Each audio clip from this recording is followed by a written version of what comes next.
After my last Shannon Sharpe video, it seems a lot of y'all were confusing the scenarios with the wrong women. So let's get one thing straight. Most folks out here think that Shannon just met Shorty on some random gym timing. Like he was just over there hitting reps, she was over there stretching them little leggings, they locked eyes, boom, relationship. But nah, this ain't no rom-com. This is a setup. Now we sitting here talking about a $50 million lawsuit, and y'all think it was just some emotions that gone sideways? Rizza Islam came through with the plot twist, like nah, this was a mission. Like from the beginning, she saw Shannon Sharpe as just a lick, not a lover. Premeditated and pre-calculated. She wasn't trying to build, she was trying to build. This wasn't no random gym bae. Shannon Sharpe was targeted and she hit bullseye. When you've got a certain level, when you see that you're making more money than you say you did when you were in the NFL, so why would you now jeopardize that? Well, see, I'll say it this way, because he definitely had enough experience from all those years, so he knows that this is not new, but I will say he was caught up in a honey trap. Okay, now, in a honey trap, also known as love traps, it is an Israeli tactic. It's an Israeli agent governmental tactic. Ooh, we get some deep. Where people are set up with agents. Women are set up to be around you, right? They're agents. They have a mark. They're giving your folder. This is the person. Let's say it's Craig. Okay, Craig Smith. This is where he lives. This is what he likes. The common places he eats. How he dresses. What his show is. What are his likes, his dislikes. What kind of food. All this stuff. They're given a folder. This is very real.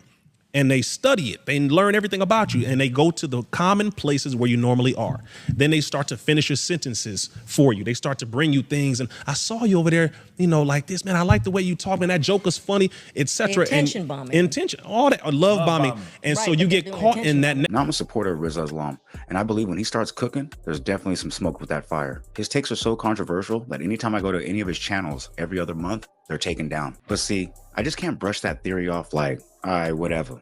Because when I heard that audio of Matt Barnes, I paused everything. This man straight up telling Shorty, Shaq got money for anybody with dirt on Shannon Sharpe. Bruh, you don't just drop that type of sentence in casual convo unless folks been whispering behind closed doors. That sounds like a whole bounty on Unk's head. If you got receipts, Shaq got the bag.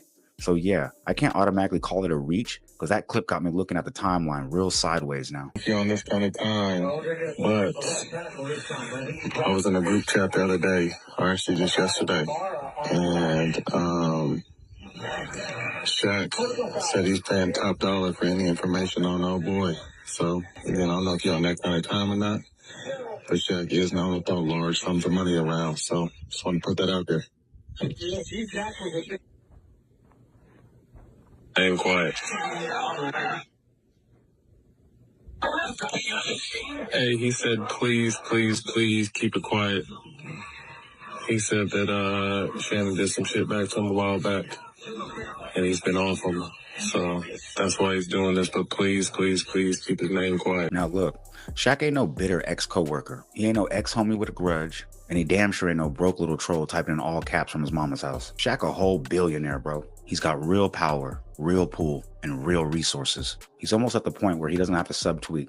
He could damn near buy the app. So let me ask y'all, is it really that wild to assume that maybe Shaq might have sent little Shorty at Shannon? Like, go infiltrate, build trust, and then boom, flip the script on him. And to be honest, thanks to the internet, I've seen billionaires throw away money on worse things just to flex power. This ain't far-fetched. This got power move with petty seasoning written all over it. You know, they have you in the bed with them. Next thing you know, you're involved with them. Now they're around you in your life and all this, and you're like, damn, I love this woman. All of a sudden, and then boom, oh, he me. Oh, boom, you had a $100 million contract coming down the line. I'm suing you for $50 million. That was a mark hit. That is a honey trap, love trap tactic. It is very real. Happens all the time. Now, whether or not she directly was instructed to do that, she did that. She's an OnlyFans individual, which means money is the first thing. I'm using men's lust for me to get money. I'm going to go after a big fish. Shannon Sharpe, making a lot of money. I've been hanging around with him. Let me see how much money I can get out of this man. $100 million contract. If I say now, I can get at least half of that. This is very real. It is a business. And one thing I don't want us to misunderstand is that just because a lot of these individual females are OnlyFans models doesn't mean they're unintelligent. They're very intelligent with how they move. They're very calculated with what they're doing. Now, in my opinion, you can't be dumb and make millions of dollars on OnlyFans. The top earners, they're smart, calculated, and manipulative. They know how to get money out of men, period. Now, Gabby didn't come out because she wants Shannon Sharpe's imaginary $100 million contract. She came out because he was stalling her, offering that fake $10 million while he locked in that $100 million behind the scenes. He knew he wasn't giving her that money. He just wanted to sign that deal first. But she caught on. As soon as reports came out that Shannon was about to sign that deal, she aired him out and blocked the bag. She knew if he signed first, it'd be too late. So she made sure to press before the ink even dried. How do you think these women feel going up here showing their bodies for $5.99 a month, $10.99, whatever their damn price is? They know this is going to be on the internet forever. They know it's going to be out there. They know they've already factored that in, most of them. They know. But once they get to a certain caliber where they're invited to these back house parties, they're around certain celebrities and artists, they get dressed a certain way, they get the BBLs done, they get dressed up, fitted, all of that just to catch the attention of certain people who they've been planning to get for a very long time. This is intentional. I'm not going to pretend as if, oh, it just happens. These niggas are targeted. Right. And they're open to be targeted. They make themselves targeted. The Most Honorable Elijah Muhammad said, in the last days, it is our righteousness that will sustain us. Meaning, if your discipline is not on point and in check, you will not be able to see the agents, the snakes in the field. You won't be able to see them because you're so caught up in the nostalgia. I feel so good. Oh, I'm feeling good. I'm successful and all that. And they just sitting there like, I'm about to take this down. Morals, discipline, and integrity. Yeah, that could have saved Dunk. But honestly, basic common sense would have did the job just fine. Dr. Umar Johnson broke this all down on The Art of Dialogue. And when I heard the red flags that Shannon ignored, I was like, nah, bro, lightweight begging for this. This man met Shorty, asked her to sign an NDA. She said, nah, I'm not signing that. And instead of walking away, this fool still went forward with her, dated her, slept with her, did BDSM with her, all that with zero protection, physically and on paper. According to Gabriela Zuniga, she met Shannon Sharpe at a gym in Los Angeles approximately 2 years ago, 2023. Now, Shannon alleges that he tried to present her with an NDA, non-disclosure agreement, which every celebrity should require from anyone they engage with.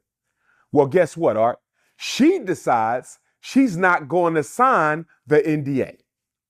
That right there was a warning to Shannon Sharpe that this 19-year-old, who you shouldn't be dating anyway because of her age, because of her race, you need to end this. If she don't want to sign an NDA dating a celebrity, you know what that means. That means if this doesn't go her way, she's going to expose you. Now, to me, an NDA is just like a prenup. If a woman refuses to sign it, you gotta ask why. If she really believes y'all gonna be together forever, then the prenup shouldn't even matter. But if she's planning for a possible fallout, that's where the resistance comes from. Same with an NDA. If she hits you with that, oh, you don't trust me? Bro, that's manipulation. Real talk. All it is just leverage. If you don't give her an NDA, what you have given her is a fallback plan. In her mind, she's thinking, I'll let you hit, I'll let you do whatever. And then when you dip, I'm gonna monetize our whole experience. She's not crying over trust. She's crying because you blocking her bag. You 54, a Hall of Famer, and couldn't spot a clout trap as soon as it walked in the building? Come on, Unc. There's older cats still out here letting that player flag wave. And they definitely not falling for an OnlyFans chick fake tears. And it appears that in Shannon's relationship with Gabriela, he wasn't taking care of her financially, Art. You on First Take with Stephen A. Smith. You on ESPN. Fox used to be on Fox Sports, whatever the case may be. You got money. Why is your side piece, your jump off, why are you not taking care of her? He broke the first rule of being a player as a celebrity. You keep them happy so they don't destroy you. You keep them happy so they don't expose you. And he was not taking care of her financially. That was a big mistake. But she was okay with that, Art. Why? Because it appears that Gabriela allegedly was looking forward to having Shannon Sharpe's baby. She kept talking about getting pregnant. And then Uncle Shay Shay made another mistake because he says to her in the text message, if I still F with you around my birthday, if I still F with you around my birthday, you can remove the IUD. So Art, he's having unprotected sex with a 19-year-old OnlyFans model. Illegal? No. Stupid? Yes. Now, the biggest things I kept saying and was telling everybody that she was focused on getting a baby from Shannon Sharpe. And his response was so nonchalant that it was a red flag for her. His response was something like, if we still locked in by my birthday, I'll think about it. That's textbook manipulation on both sides. Women do it all the time. Act fake jealous, fake crazy, like they obsessed with you, feeling like the man, thinking she's sprung. Whole time, it's just an act to get what she wants. And most likely she's got another dude on the side anyway. But don't get it twisted. Shannon was playing dumb too, acting green, trying to finesse her emotionally. They was both running game. And when she knew her time was almost up, she hit the gas. I know you missed these cheeks, $25K a cheek. She was trying to cash out before the curtain closed. So you can see why I think this is kind of a money grab. Now, like I said, do I think Shannon had his part to play in this? Of course. Now, do I think it's also a $50 million mistake? It might just be, but if you made it this far, click the left side of your screen to see why the feds might be circling around Trap Boy Freddy behind the unaliving of Mo 3. And also, don't forget to leave a like, comment, subscribe, share to be aware, put me in that algorithm because I need to be there, man. Because I know there's 10 other streamers out there doing it like me, but... Fuck that little 10. I'm maxed out.